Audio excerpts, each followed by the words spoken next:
미국의 수도 워싱턴에서 전해드리는 RFA 자유아시아 방송의 생생 토크입니다. 북한 핵 문제에 대한 국제사회의 우려는 대량 살상무기 그 자체도 문제지만 환경 오염 또 방사능 오염 등과 같은 여러 가지 파생되는 문제가 많을 수도 있다라는 것입니다. 이 같은 우려를 제기한 취재기자와 이번 주 얘기 나눠보겠습니다.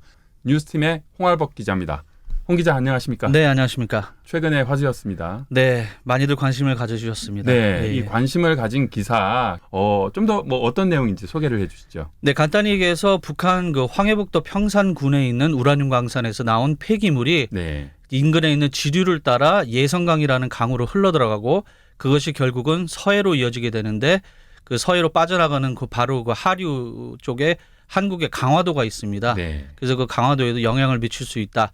이런 내용이 되겠는데요. 제가 그 대학교 때 지구물리를 전공했습니다. 그래서 평소에 환경이나 북한의 화산, 지진 이런 거에 관심을 갖고 있던 저의 그 미국 테네시주에 있는 그 제이콥 보글이라는 민간 연구 분석가, 특히 북한을 많이 이제 분석을 하는데요.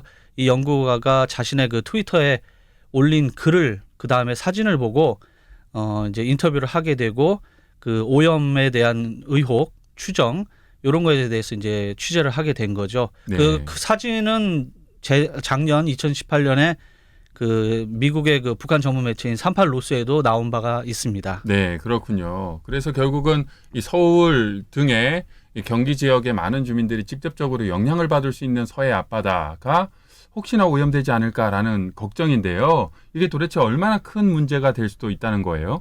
지금까지 나온 그 자료나 정황으로 봤을 때는 아무것도 지금 확정 지을 수 있는 게 사실 없습니다. 왜냐하면은 아무래도 북한 땅이다 보니까 저희가 갈 수가 없지 않습니까? 그래서 인공위성에 나타나는 폐기물로 추정되는 그 물질을 가지고 지금 의혹만 제기된 상태인데요. 지금 이제 지도를 보면은 인공위성 사진을 보면 알 수 있지만 맨 위쪽을 보면은 우라늄 광산이 있고요. 그 바로 밑에 이제 우라늄 광석에서 우라늄을 추출해내는 그걸 정년 과정이라고 하는데 정년을 하고 있는 공장이 있습니다. 그다음에 거기서 나오는 폐기물들을 모아놓는 저수지가 또 그 밑에 있는데요. 광산에서 나오는 광석을 정년 과정을 통해서 이제 우라늄을 뽑아내고 나머지 찌꺼기라고 하죠. 찌꺼기를 저수지에다 보내는 건데 그 이동하는 파이프가 있는데 그게 이제 양쪽이 새면서 그 지류로 흘러들어간 흔적이 이제 인공위성에 촬영이 된 겁니다. 근데 아무래도 이제 그 지류가 예성강이라는 강하고 연결이 돼 있다 보니까는 아무래도 이제 영향을 미치지 않을까, 흘러나가는 거 아닐까 그런 추측을 낳고 있고 또 의혹을 낳고 있는 거죠. 네. 전문가들은 그에 대해서 뭐라고 지금 분석하고 평가하고 있습니까? 네, 그래서 아까도 말씀드렸지만 제이콥 보글이라는 사람이 북한 연구가라고는 하지만 전문가가 아니기 때문에 제가 원자력 그리고 또 방사능 쪽에 그 식견이 많으신 그 박사님께 물어봤습니다. 그 최한권 박사님이시라는 재미 과학자인데요. 이분이 말씀하시기로는 일단 자연 상태의 우라늄은 방사능 수치가 높지 않기 때문에 인체에 미치는 영향은 거의 없다고 이제 말씀을 하셨습니다. 하지만 문제가 뭐냐면은 그런 정년 과정뿐만이 아니라 그 핵무기 또는 그 핵 발전소, 원자력 발전소에 쓸 만큼의 그 연료를 만들기 위해서는 농축을 하고 또 분리를 해야 되는데 행여나 이 공장에서 그러한 과정이 이루어졌다라고 한다면은 문제가 좀 달라질 수 있다. 이런 말을 한 거죠. 그 오염된 물을 마시거나 아니면은 이게 또 지하수로 내려갈 수가 있거든요. 땅속으로 들어갈 수도 있고.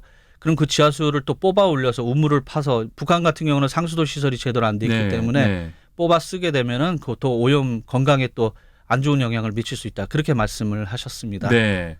직접 그 동네에 살고 있는 북한 주민들은 어떤지 그것도 궁금해요. 예, 지금 지금 제가 말씀드렸던 평산 쪽에는 주민들과는 접촉할 수가 없기 때문에 어떤 현상이 있었는지는 알 수 없고요. 비슷한 조건을 갖고 있는 평안북도의 그 또 이름도 비슷합니다. 평성이라는 곳에 이제 순천시라고 있는데 순천시 동암리에 그 월비산 광산이라고 또 같은 우라늄 광산이 있답니다. 그 저희 그 같은 동료 기자인 손예민 기자께서 이제 쓴 기사인데 거기에는 주로 그 젊은 제대군인들을 모아가지고 우라늄 광산에 투입해서 이제 우라늄 광석을 캐고 있는데 이상하게도 그 동네에는 그 암 환자가 그렇게 많다고 합니다. 그리고 또 결혼한 여자 같은 경우는 이제 기형아를 낳고 그래가지고 주민들이 이게 아무래도 광산에서 우라늄 광산이다 보니까 방사능 때문에 이런 일이 일어나는 거 아니냐 해가지고 이제 당국에다가 조사를 좀 해달라 그랬더니 북한 당국은 조사도 안 해주고 그 다음에 이제 해결을 좀 해달라 그랬더니 해결도 안 해주고. 그럼 앞으로 뭘 어떻게 하는 것이 좋은지 뭐 이런 부분도 취재를 해보셨는지요? 네, 그래서 지금 때마침 제가 이제 이 기사 쓸 때가 일본의 그 후쿠시마 원전 사고로 인해서 그 폐기물, 폐수가 이제 흘러나가는 것에 대해 국민들이 많이 우려하고 있는 그런 상황에서 나왔는데 그래서 더 많은 주목을 받았다고도 할 수 있죠. 그래서 일본 같은 경우도 지금 문제가 뭐냐면 정부 차원에서 공식적으로 이게 얼마나 심각한지를 제대로 발표를 안 하고 있는 상황입니다. 다행히도 22일 날 그 한국 그 원자력 안전위원회에서 그 연구원을 파견해 가지고 시료를 채취를 했다고 합니다. 그래서 결과는 2주 후에 나온다고 하는데요. 뭐 바라건대는 아무 이상이 없으면 좋죠. 방사능 안 나오면 좋고요. 그래야 또 한국 국민들께서도 좀 안심을 할 텐데 혹여라도 조금이라도 방사능이 나온다면은 그 정부 차원에서 북한 쪽에다가 그 대책 마련을 좀 요구를 한다든가 어떤 조치가 좀 이루어져야 될 것이라고 그 생각을 하고 있습니다. 네. 뭐 그렇게 된다면 이건 꼭 한국만의 문제는 아니고 그 바다는 결국 또 중국과도 함께 쓰고 그렇죠. 그것이 흘러 들어가면 또 여러 가지 동남아시아 전 세계의 문제도 될 수 있지 않습니까? 그래서 국제사회도 이 문제에 더 많은 관심을 가져야겠다고도 할 수 있겠군요. 생생토크 이번 주에는 이 북한의 방사능 오염에 대한 걱정을 취재기자 홍알복 기자와 얘기 나눠봤습니다. 홍 기자 수고 많으셨습니다. 고맙습니다. 네.